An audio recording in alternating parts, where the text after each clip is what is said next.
with King before, kind of hoping not to have to do so. Again, hashtag let's get after it. Peter, remember, you got to be open. Listen to the other side. It hones your own arguments. Silo effect, good for no one. Gina tweeted, I don't like kids being separated from their parents, but illegal entry in the U.S. has to stop. The last administration talked tough, but accomplished nothing. It may have been harsh, but the parents put themselves in that position, come up with a better solution. You are making a strong point, one that must be dealt with in a system that is inefficient at a minimum. However, not all people are coming from the same reason. Remember that. Some are running for their lives. And Adam tweeted, feigning the high road is not reasonable. It's like playing poker with chess pieces. It just won't work. Civility is for another day. When we are dealing with civil people, there is a time to be ideal, and there is a time to be real. And now is the time to be real. Hashtag call them out. I think you always have to appeal to what is best in yourself. That's your guide.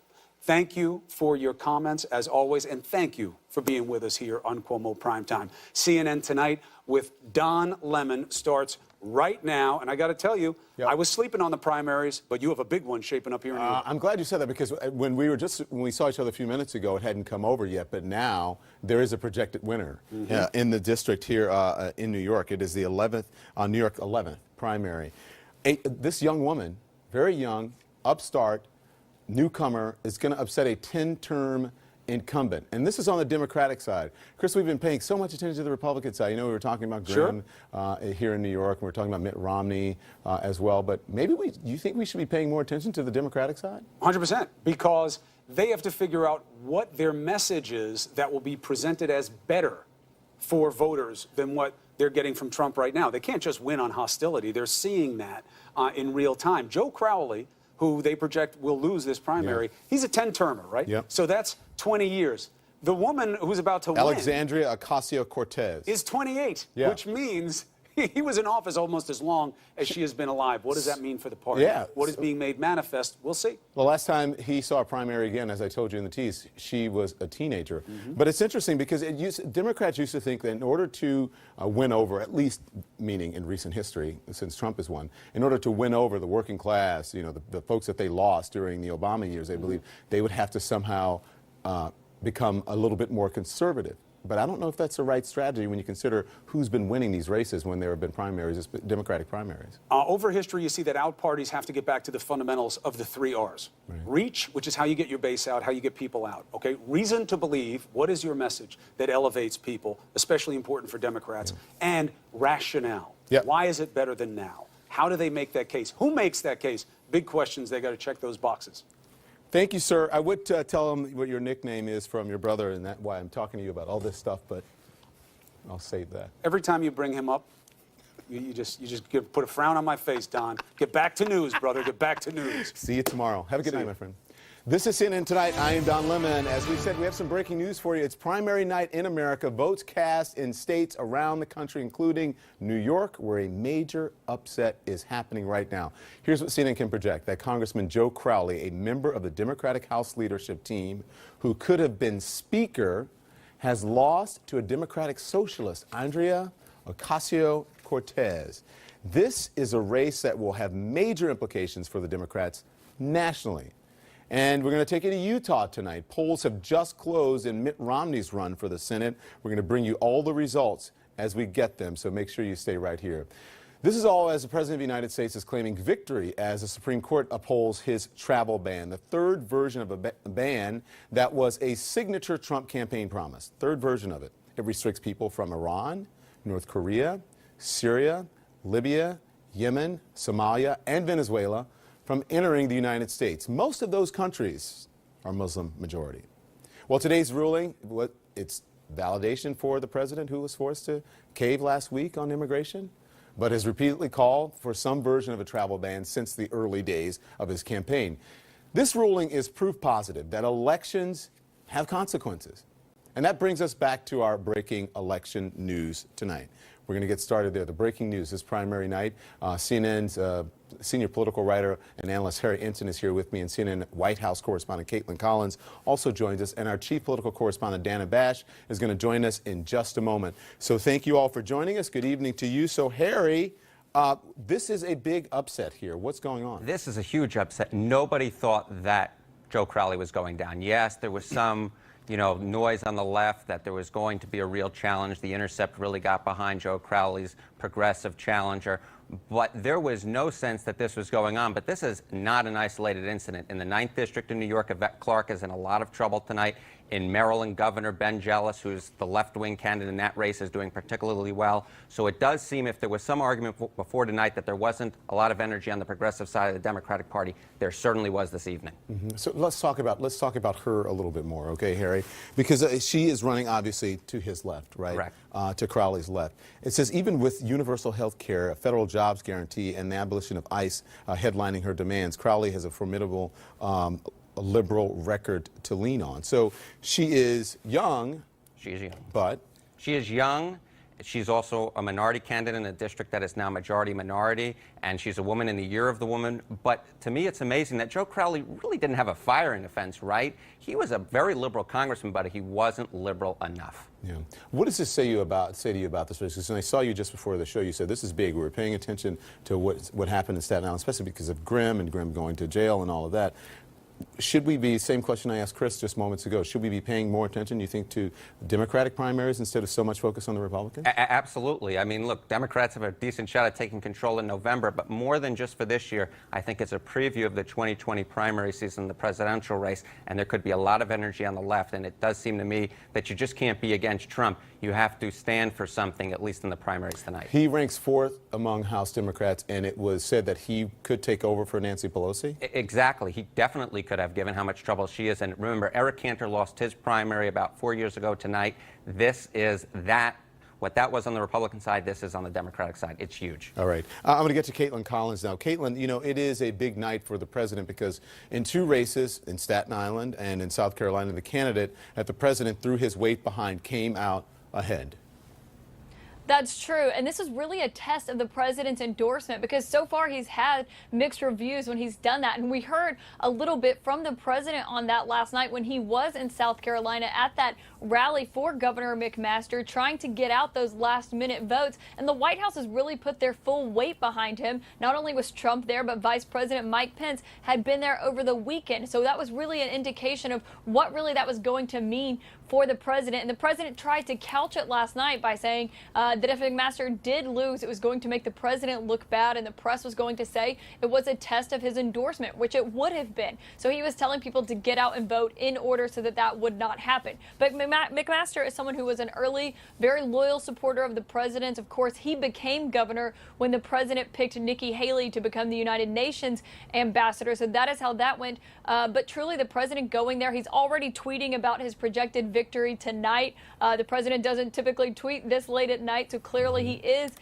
pleased with the results of that race there. And it does seem to bode well for the president in his mind going forward when he does go and throw his weight behind someone there. You can see there he's saying a tremendous win for Congressman Dan Donovan, someone the president endorsed earlier this year, saying that he had voted for his tax cuts, which he did not. Kind of an embarrassing tweet there, but the president saying he showed great courage in a tough race. Now, this race was interesting, Don, because of course people thought that Dan Donovan's opponent was someone who was more like President Trump than Dan Donovan, so that he was the more Trump-like candidate, would appeal to the president's base more often. But there, the president clearly expressing some pleasure. He's very happy with the results of these 2 races here tonight. Yeah, that was a pretty fast tweet, Caitlin. But let's bring Dana in now. Dana, what does this mean for the 2018 for this so-called blue wave? Can we read anything in here?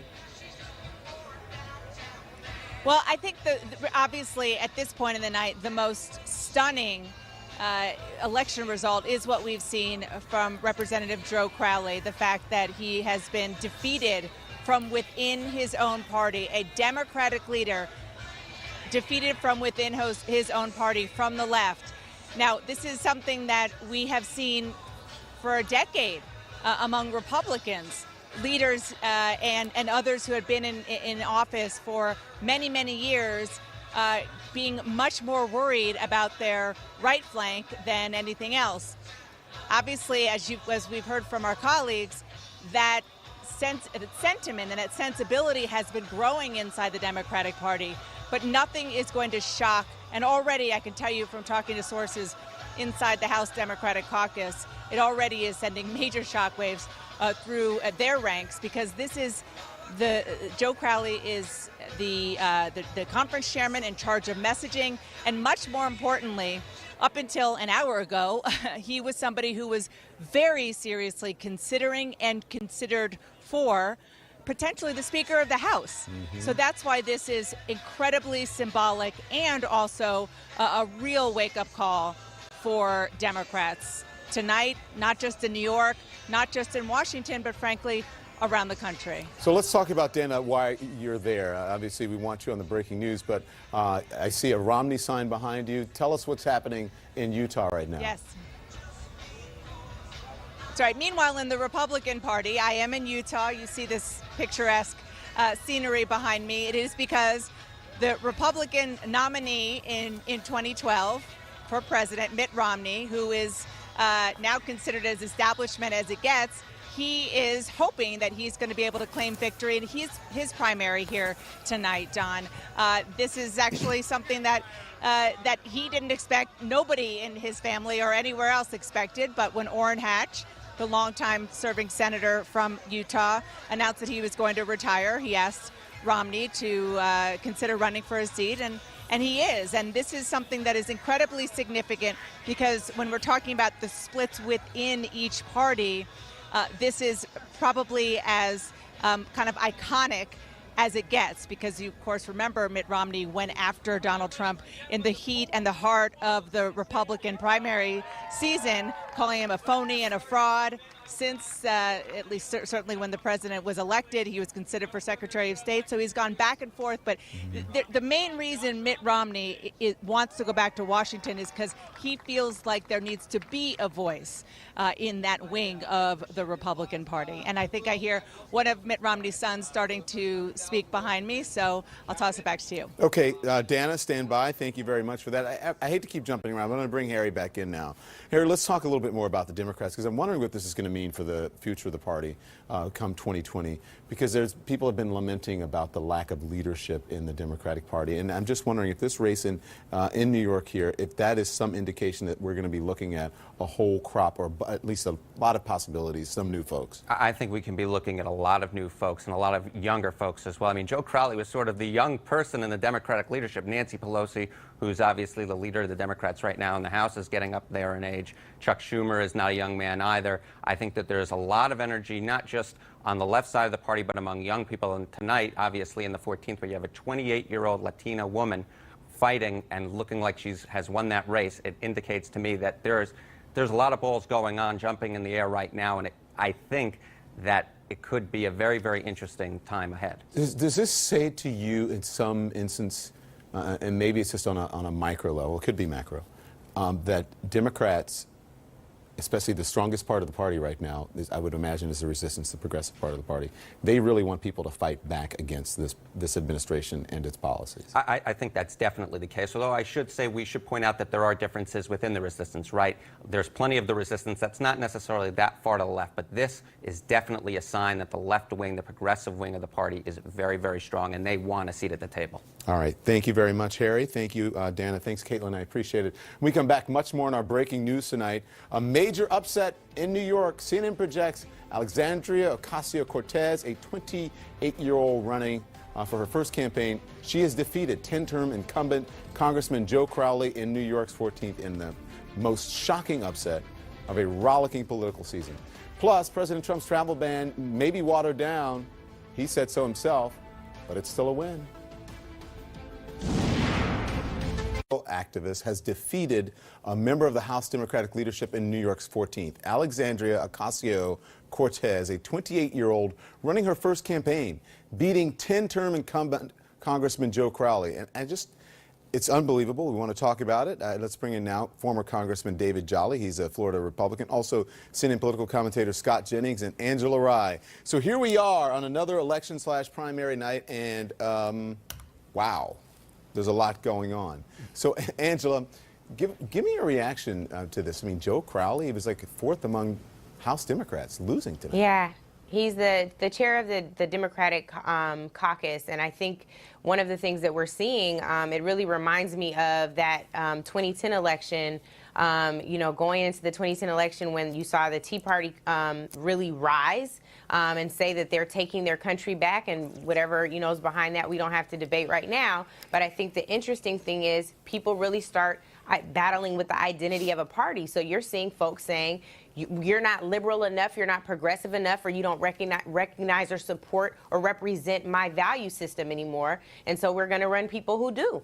And I think you're going to see that a lot more, not just within the Democratic Party ranks between liberals and more liberal or more progressive, but also along racial lines. You're seeing that with the Capuano-Presley race in Boston as well.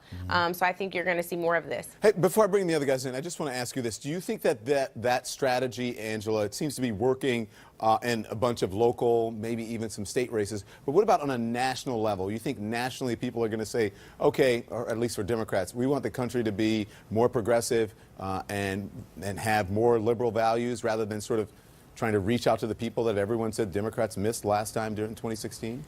Sure. Well, I think this is a race that is in a congressional district, but certainly has national implications. You touched on the fact that Joe Crowley is in congressional leadership, so that has national implications. I also would point to two state races right now that I think folks have watched very closely. The Georgia gubernatorial race with Stacey Abrams, who ran against Stacey Evans, who now will be up against two very, very conservative folks. Their runoff is coming up, who supported Trump. And then you also have the Florida gubernatorial race, where Andrew Gillum is just pulled ahead, and I think you're going to, again, start seeing more of that. There are historical implications there as well. Two African-American candidates. Stacey would become the first African-American woman governor in the history of the United States in 2018. So, David, I want to bring you in. So what do you think of this upset here in New York? What do you think this means for Democrats and for Nancy Pelosi?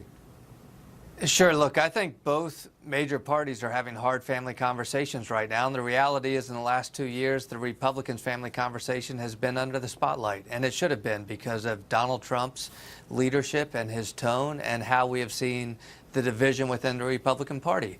But Democrats are facing a hard choice as well, right? Do you take the progressive wing? Do you take the Elizabeth Warren wing? Do you take the Joe Biden, how do we win the flyover states wing?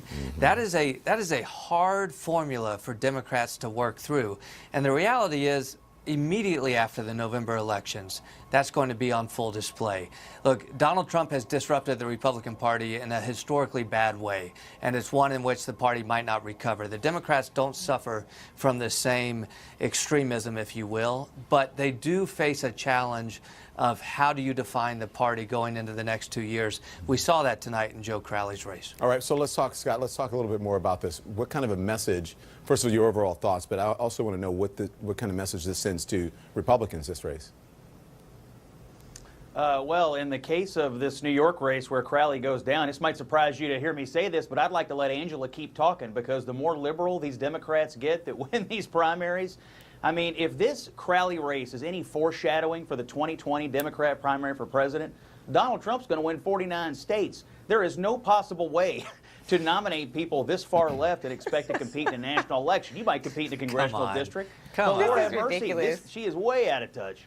Well, that's, So that was it. I'm not Hang on, sure. Angela, hang on. But that was the reason I asked you the question where I said, does it work on the local or the state level, but how does that play nationally? But go on. I didn't mean to cut you off. Go on. You know, there are a couple of things here. One is I think that David raised some really good points about the identity of the Democratic Party. And you just brought up Nancy Pelosi. And one of the things that I would say is I think what's happened today and yesterday with Congresswoman Maxine Waters, who many of us call Queen Maxine or Auntie Maxine, who is a celebrated hero, right, of not just Democrats but progressives, how she's been treated by congressional leadership, both in the Senate and the House, is really demonstrative of the type of battle you have going on. You had the DNC chair, Tom Perez, who shortly after was, said they're not going to endorse in any races, endorsed in a gubernatorial primary in New York. So we're running into the same mistakes over and over again. I'm not opposed to having a family conversation on the big screen, Scott. I'm going to tell the party that I've traditionally supported the truth. I don't believe in lying to make people feel better like some of the Trump supporters do. Okay, so I need to put this up. This is for you, David, and let's put it up on the screen here because I haven't had a chance to see it either. This is the president. He says, wow, big Trump hater, Congressman Joe Crowley, who many expected was going to take Nancy Pelosi's place, just lost his primary election. In other words, he's out. This is a big one that nobody saw happening. Perhaps he should have been nicer and more respectful to his president. So he lost because Donald Trump doesn't feel he was nice enough to him. It's nonsense. It's nonsense. And the Republican candidate on Long Island who endorsed Donald Trump, Michael Grimm, also lost. Somebody who race baits with immigration like this president. And here's what will unite Democrats. And it is the theme of the moment, the story of the moment. This is a president who has defined the Republican Party not through divisiveness, not through fear, but through hatred. Right? This is a party who you can draw a direct line by the president from the Central Park Five to calling Mexicans rapists and criminals, from saying we're not going to allow Muslims in the country and Haitians have AIDS. This is a president who injects hatred and divisiveness into the country. And so as a result of that, Democrats have a much better likelihood of surviving their family conversation than Republicans do, because Democrats can win the suburban moms in Virginia and the suburban communities across the country. Republicans have lost those, which is why Republicans are looking at doom in November. All right. That's got to be the last word. Thank you all. I appreciate it. Thank you. When we come back, President Trump claiming victory as the Supreme Court upholds his travel ban, the third version of a ban that was a signature Trump campaign promise. Third version of it. Is it vindication for the president who just last week was forced to cave on immigration? Travel ban just 1 week after he was forced to cave on immigration. Today's Supreme Court ruling just coming out, a tremendous success, a tremendous victory for the American people and for our Constitution. This is a great victory for our Constitution. We have to be tough, and we have to be safe, and we have to be secure. So I want to bring in now CNN's chief legal analyst, Mr. Jeffrey Toobin, the author of American Heiress, and CNN political commentator Matt Lewis.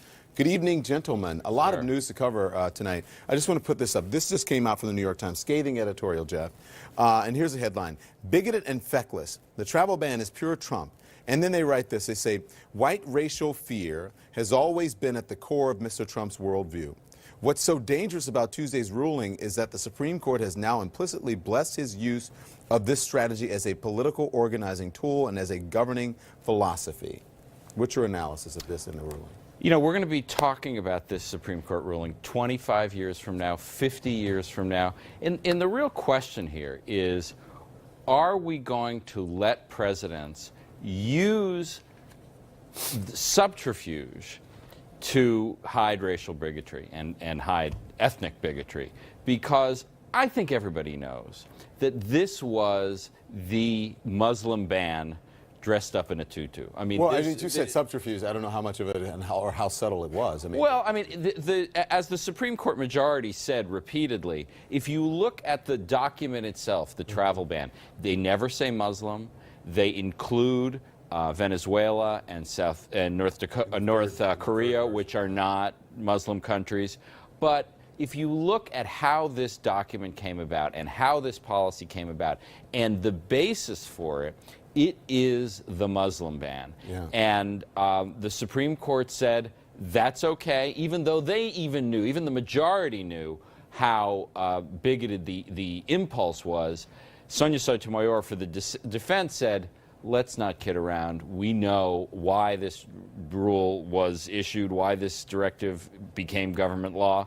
Yeah. And they lost, but she only had 4 votes. And the president himself called it a Muslim ban in the beginning, by the way. Sure did. Okay, so Matt, you know, we heard the president. He is vicious tonight on this travel ban. Jonathan Swan over at Axios tweeted that Steve Bannon texted him unprompted following the Supreme Court's decision. There it is up there on the screen. He said, travel ban vindication, big deal for his psyche, reinforces his instincts are right and the haters are wrong. His instincts are right and the haters are wrong. Does this reinforce the president's instincts, Matt? No, I don't think it does. Look, this is something they tried to do in January when Steve Bannon was there. The rollout was a debacle. It took them 3.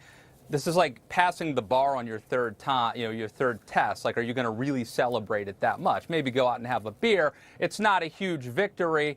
The third time, it took them 1.5 years to do it. I would say, I think that the bigger victory is for the Supreme Court, who I think actually got this right. I was actually happy to see their job is not to divine what Donald Trump's original motives were, nor is their job to decide whether or not this is a good policy. Their job is to interpret the Constitution. The president has wide latitude on this. And if you look at the actual order, at the actual travel ban, which as you noted earlier, includes North Korea and Venezuela, that wasn't in the original. The president has the statutory authority to do it. They made the right call, and I'm happy to see that. I think I disagree with every word you said, Matt, including the ands and the thes and everything else. I think it is a huge victory for Donald Trump, and I think he's going to take it that way. And he's going to keep pushing immigration. He's going to keep pushing on the Mexican border.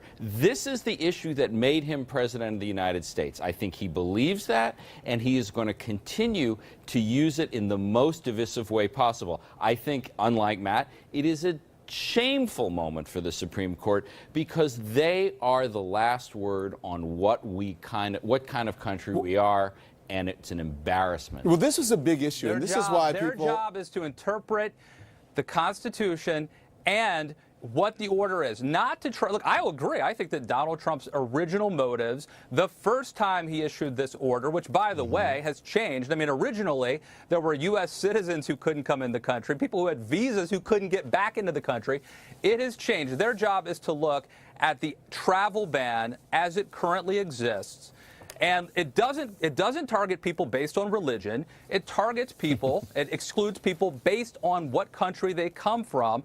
You and I may not think that's a good policy, but it's certainly a legitimate thing for a president to do. This is like the argument that, well, it doesn't ban every Muslim majority country, like it doesn't ban Indonesia, it doesn't ban Pakistan. That's like saying, well, if you rob some banks, well, you didn't rob all the banks, so you're innocent. But I mean, you could be a Muslim person coming in from London or Paris or many other countries. It doesn't bother you at all. This has to do with like North Korea, Yemen, countries that I think we would agree actually are unstable and probably aren't doing a great job of vetting immigrants as they come in. I got to get this in because I want to ask you, because your book, The Nine, right? You wrote about this. What does this say about Justice Kennedy? Because should we read the tea leaves on anything? Is he going to announce something that he's going to be retiring? Well, tomorrow's a big day. You know, it is not required for Supreme Court justices to announce their retirement on the last day of the term, but tomorrow is the last day of the term. That's customary. Anthony Kennedy is 81. He's a Republican. He might want to turn his seat over to a Republican president, but the concurring opinion he issued was pretty hostile to the way Donald Trump has conducted himself. He talked about how, you know, even if it's not unconstitutional, public officials should be careful of how they express themselves. It had a good deal of contempt for the president in what he wrote. The president should be held in check as well. Right, although, you know, his vote was the one that gave Trump the victory. I thought it suggested, and I don't want to pretend that I know what's going to happen tomorrow about a retirement, I thought it suggested that Kennedy was going to hang around for at least another year. Jeffrey, Matt, thank you very much. I appreciate it. When we come back, an important development in the Russia investigation to tell you about. We're going to tell you what a judge is saying about criminal charges against the former Trump campaign chairman, talking about Paul Manafort, plus the Russian pop star at the center of that infamous Trump Tower meeting, releasing a music for campaign chairman. Let's discuss now. CNN political correspondent Sarah Murray joins us. Sarah, good evening to you. A federal judge has denied a request by Paul Manafort to dismiss criminal charges against him in Virginia. Tell us more about the ruling. Well, that's right. Paul Manafort, Donald Trump's former campaign chairman, was basically arguing that the special counsel didn't have the authority to bring these charges against him in Virginia. And what was interesting about this case is this judge actually looked like sort of the most sympathetic figure to Paul Manafort's plight in recent months. You know, he actually said a couple months ago that it appeared that prosecutors were essentially just using Paul Manafort to try to get to Donald Trump. And these comments stuck out as, frankly, the one kind of ray of hope for Paul Manafort, but they stuck out so much that even the president himself latched onto them, pointed them out, used it to insist that that Mueller's investigation was in fact a witch hunt. But today, Paul Manafort got another blow as the judge decided that this trial could move forward. It now means that Manafort is preparing for trials in D.C. as well as in Virginia. Prosecutors have brought roughly 25 criminal charges against him, and if he's convicted, he would face more than 300 years in prison. He is still pleading not guilty, insisting he is going to to fight his way to trial, Don. Wow. Okay. More news in the Russian investigation. Now, there is a new music video, Sarah, released by a Russian pop star with a notorious connection to the Trump family and the Russian investigation. So tell us about the video and the man behind it. Well, Don, the Russia investigation has brought together an interesting cast of characters and now a music video, if you can believe that. This is the Russian pop star who helped to facilitate this now infamous meeting at Trump Tower during the presidential campaign. And it's hard to describe this video as anything other than trolling President Trump. The Russian pop star who helped facilitate the 2016 meeting between Donald Trump Jr. and the Russians at Trump Tower, taking a cheeky jab at President Trump. I wish you at least could be honest. I wish that you told me the truth. He calls a witch hunt even when it comes to music videos. That was some good trolling, Sarah. Thank you very much. I appreciate that. Let's bring in now senior counterterrorism analyst Philip Mudd, who worked for both the FBI and the CIA, and Michael Isikoff, the chief investigative correspondent for Yahoo News, who is co-author of Russian Roulette, the inside story of Putin's war on America and the election of Donald Trump. You have to laugh. Good evening to you guys. Are we Michael, done with this yet? You know, you call this a very bizarre music video, right? So, but what's the significance beyond just how strange it is and trolling it is? Well, it certainly is bizarre. I mean, the real question is, what is the message that Emin Agalarov is trying to communicate here? Because, I mean, some of those lines, I wish you could be honest, I wish you had told me the truth, suggests that the Agalarovs, who are so key to the whole Russia story, believe that Trump may have in some way betrayed them or promised something that he didn't deliver. That's certainly one interpretation. Another interpretation here is that Emin Agalarov is just shrewdly trying to exploit the Russia scandal for his own personal profit, to get attention for this video, to get attention for this music career. And I think that's probably the one we should rely on for the moment, absent further evidence. I'm sure you heard the sound effects. I think you hit right on it. Yeah. That was me with the bell. Ding, you win. So, I mean, let's put up some of the video and show a little bit more of this, because it shows him hanging out with these shadily meeting with impersonators of Trump, Ivanka, Stormy, Hillary Clinton, while handing over mysterious briefcases and then envelopes. I mean, you just heard he is no stranger to the Trump family. Why do you think he is mocking the president? You think it's just he's exploiting it for his own gain, or do you think there's some other message behind it? There is no message here. I get to do pop culture on CNN. This is the highlight of my career on the network. Let's cut to the chase about what this is, because it's not very complicated. This is Kim Kardashian meets the Kremlin. This guy's saying, how do I make a career in pop culture? Let me see how many hits I can get, not only on YouTube or Instagram or whatever the heck it is, Facebook, MySpace, I don't know what this is on. This is about somebody saying, I want to get hits so I can increase my notoriety. If we're trying to overinterpret this to say there's some deep, dark political message beyond mimicking the P-tapes that are so famous, I don't think it's true. I think this guy's just trying to make a name, and my pop culture interpretation is this is not very deep. That's it. Okay. Let's take a break on that one. We'll bring these guys back right after this. More to discuss. Okay.